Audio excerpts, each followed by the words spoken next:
Well, in essence, it was rather summarised by the United Nations spokesperson today who said that basically this was an authority made a very important point today. They said that in the great earthquake there were 150 helicopters which were operating throughout 6 districts, and this time around there's only around about 30 helicopters. So the people who are stranded, they're the people who are the worst affected. Then obviously you've got the people who have been rendered homeless. But the Pakistani nation has come forward. There are various different volunteer groups working, NGOs are working in the field, but the scale and the timing of this disaster could not have been predicted, not even by the early warning weather systems. But the general consensus on the ground now is that the people who are affected, they are saying that the actual aid is not getting through to them.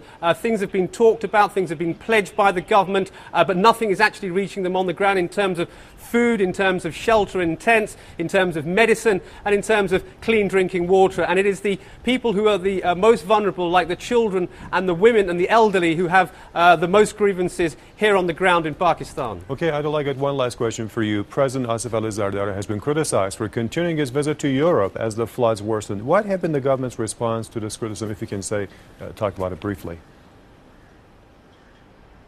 Well, this has been doing the media rounds quite a lot here, not only in Pakistan, but also, of course, over in the United Kingdom as well. He's been lambasted here in the Pakistani media, and the United Kingdom media also haven't been too kind to him. They say, the people here in Pakistan, that the president should have been here as a morale booster. The fact that he visited the United Kingdom after the comments of Prime Minister David Cameron saying that Pakistan exported terror and kicked off a diplomatic row, that this trip should have been suspended altogether. The Pakistani government said that this was an official trip, but there are media reports suggesting that he was over there, namely to kickstart the political career of his son Bilawal Bhutto, and of course to see to his vested business interests over there. But great deal of anger, and that was shown in the unfortunate incident which took place when a Pakistani gentleman opposing Zardari's visit actually threw a shoe which missed the president.